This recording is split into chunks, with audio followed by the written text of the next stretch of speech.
What's going on, everybody? I'm your host, Ben Ballion, back with another episode of the Sports Pod.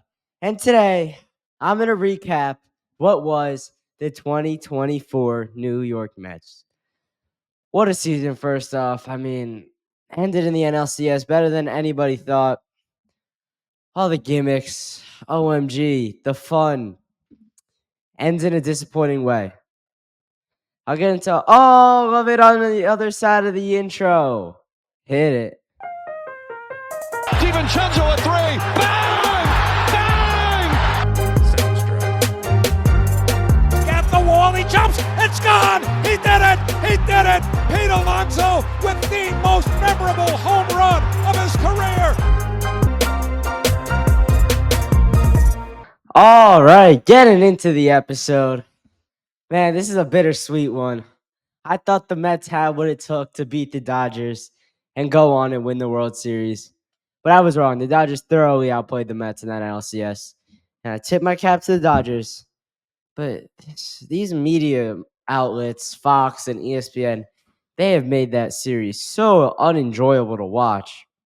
And then the graphics they're posting after it, the Ohtani standing over Grimace, Dodgers players holding an OMG sign that says World Series on it. Like, come on, man.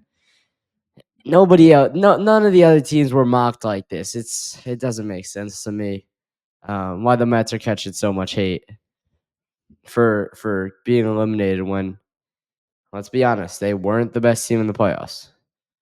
So yeah, that didn't make sense to me. I just had to get that off my chest because that made me mad. But now, I'm not mad this season's over. I'm just like I'm not mad we lost. I'm just disappointed it's over, man. Because I know these NLCS World Series appearances, they don't come very often, especially for Mets fans. It's the first time in 9 years we're in the NLCS. It doesn't happen enough, man. What I will say, though, is I think it's going to start happening on a more consistent basis. I would say maybe every 2 or 3 years, and they're going to be a playoff team every year is where I'm at because, listen, David Stearns, one of the best front office minds in the sport. And Mendoza, as a first-year manager, proved to be very, very solid. So you add those together, and it just seems like the Mets are going to be in a good spot moving forward. They have a lot of impending free agents: Pete, Quintana, Martinez, Bader, Sevy, Manaya, Iglesias, Winker, Stanek. These are all just guys off the top of my head. So I'll get to Pete in a little bit, but I just want to stay on the topic of just how this season was for a little bit. I was like, yeah, it didn't end the way Mets fans wanted it to. Mets fans wanted a ring. Mets fans thought we had enough, but let's be honest, we didn't have enough. We were riding the wave of the momentum and the high of the moment. The Mets were not good enough to win a championship this year. And that's just the fact of the matter. I don't want to beat around the bush that they didn't have enough pitching. They didn't have enough bullpen depth. And it's all right. This is the first year of a new regime. They exceeded every single expectation. And if Yankee fans are trying to get on Mets fans, why aren't you guys in the World Series? Come on, bro. We all know that the Mets were not supposed to be in the World Series, right? Let me just make that clear. The Mets were not supposed to be a World Series team this year. And they were just 2 wins away from doing that. So any Yankee fans that are telling you, oh, the Mets, what happened? They weren't supposed to be in the NLCS. So for what they did, they exceeded every single expectation. That's the argument I've been giving everyone. The Mets did everything and more this year. Getting into the playoffs was, I feel, a little bit above average, above where I thought they were going to be. I knew they were going to be hovering up around the playoffs. I said before the season, 85 to 90 wins was my prediction. hover in the playoffs, get into the dance, and see what can happen. And that's essentially what happened. They finished with 89 wins. They snuck in as the third wild card on the last day of the series, the last day of the season, rather. And they were just hot. They beat the Brewers in 3 games. They beat the Phillies in 4. And then they ran into a freight train and the Dodgers lost in 6 games. And they put up a respectable fight. It wasn't like the Dodgers just outplayed them in every game, in every aspect of every game, and the Mets did nothing right. Like, no, the Mets were good. I'm not worried at all with how that season ended. So that I can confidently say that was one of the best Mets seasons of my life, if not the best. I mean, like, obviously 2022 they had a better record, but they didn't go as far in the playoffs, and B, that team wasn't as fun. Like, the Mets were just fun this year. All the Magic Mets, there's gonna be so many Mets classics that come out of this year. I feel like we always see the same 6 cycled in a row. The Robin Ventura grand slam single, the Mike Piazza homer after 9/11, the one for 2015. It's just like the same 5 games. Well, the Mets are gonna add probably 4 or 5 of those games from just this year. Off the top of my head, the Sevy complete game shutout against the Marlins, Lindor's homer in Atlanta to send them to the playoffs. That was an instant classic. Pete's homer in Milwaukee.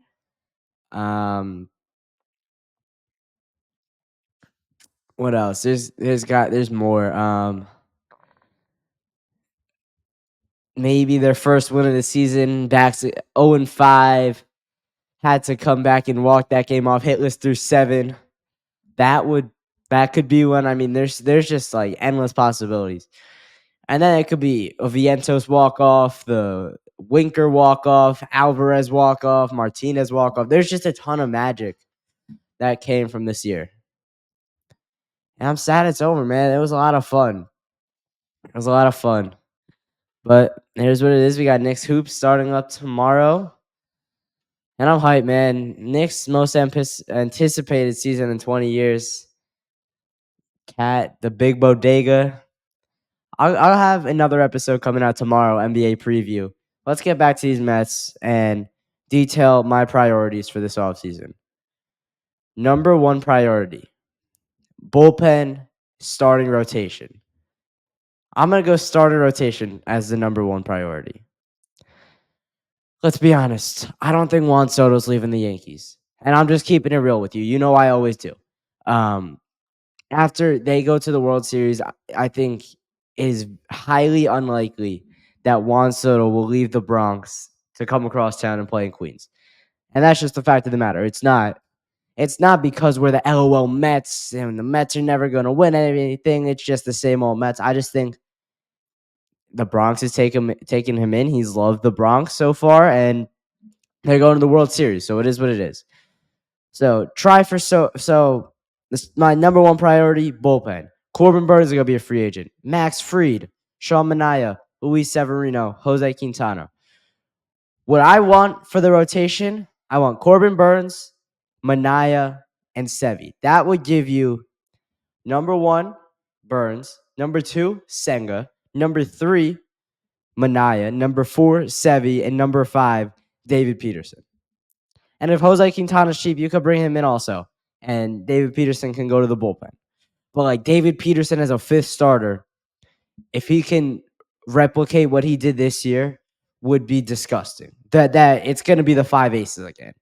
I mean, that would be the ideal scenario. I don't know if you're going to get all 3 of Burnes, Sevy, Manaea. And the other thing is, I think at some point, David Stearns is going to try not to star chase and pick up bargain bin guys, but Steve Cohen has to override him and say, look, we're trying to win a World Series here. We're not looking to be 85 to 90 wins every year, sneak into the wild card, and lose wild card or NLDS every year. We want to win a World Series here. This is New York. This is the biggest market in the world. If we're not constantly looking to sign stars and really improve our team, you're going to get run out of town. And that's the truth. David Stearns has to open up Steve Cohen's wallet a little bit, do a little bit more star chasing than he's used to, because that's not his forte, and go after a guy like Burns. I know Manaea is going to be expensive, probably like 4 years, $80 million for Manaea. I would be okay with, and then Sevy, I'm whatever on, because he's definitely going to be replaceable. But I would love Sevy as a third or fourth guy in the rotation. So that would be the ideal scenario. Number 2 priority, go after Juan Soto. I said I don't think he's going to leave the Bronx, and I don't. I don't say things I don't believe on here, but there's always a chance. And Steve Cohen's the richest owner in baseball, and I know he is willing to open up his wallet. It's just going to be a matter of what David Stearns does here, because this is a guy who's just entering the prime of his career at 25 years old, and he's being compared to Ted Williams. And he is absolutely ridiculous. I mean, his stats speak for themselves. His intangibles, his approach at the plate. He's one of the best free agents ever. Because most of the time when these guys are free agents, they're 28, 29, 30 years old on the back end of their careers. Juan Soto is just entering his career. Give him whatever, 12, 15 years, because that'll put him at 37, like 40 years old, end his career in New York, but in Queens. That would be the ideal scenario for Juan Soto.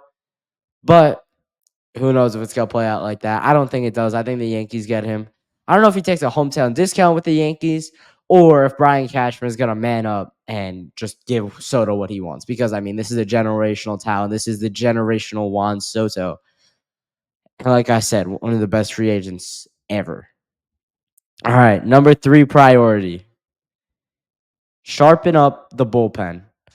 I mean, it was very clear to me that this bullpen was not good enough for the Mets to win a World Series. With that said, there's a lot of room for improvement.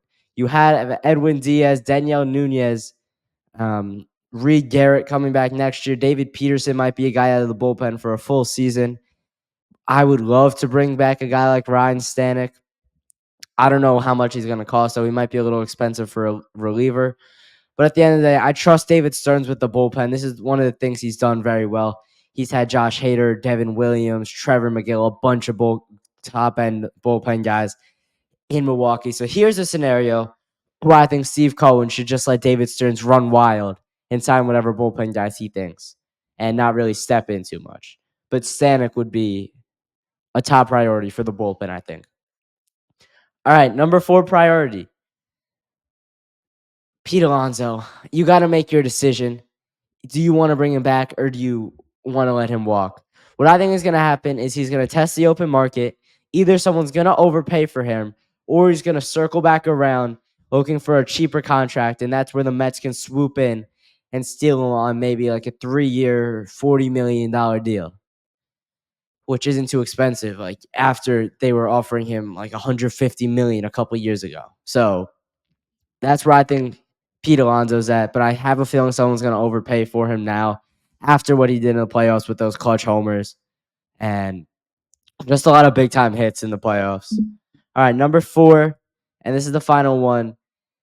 Sign Mark Vientos to a long-term deal and figure out what you want to do with Alvarez. So Vientos, obviously, he's a superstar in the making. He's a baller. He's